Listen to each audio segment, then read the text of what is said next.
The snake was the cleverest of all the wild animals that the Lord God had made. One fine day, the snake slithered up to the woman and asked, "Did God really say you must not eat fruit from any tree in the garden?" The woman, slightly puzzled, replied, "We may eat fruit from the trees in the garden, but God told us not to eat or even touch the fruit from the tree in the middle of the garden.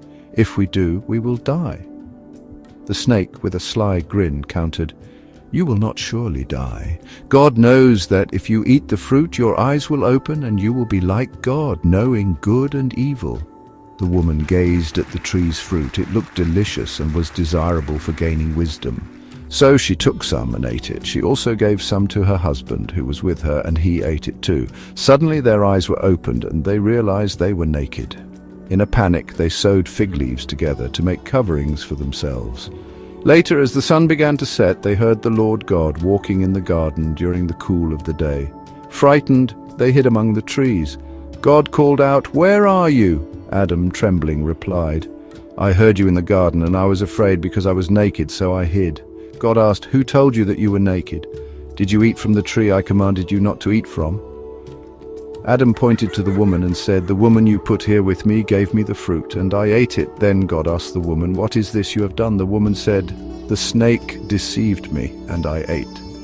So the Lord God said to the snake, "Because you have done this, you are cursed more than all animals. You will crawl on your belly and eat dust all your life.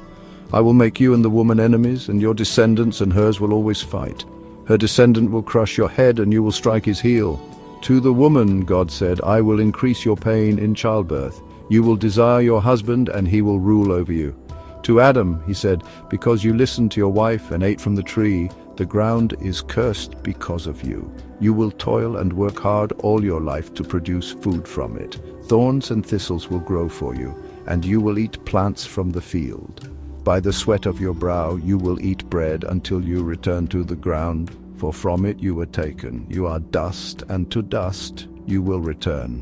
Adam named his wife Eve because she would become the mother of all living people. The Lord God made clothes from animal skins to clothe Adam and Eve. Then he said, "The man has now become like one of us, knowing good and evil.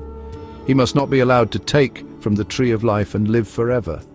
So the Lord God banished him from the Garden of Eden to work the ground from which he was taken. After driving the man out, God placed cherubim and a flaming sword to guard the way to the tree of life. That's the history of the Garden of Eden, and to be continued.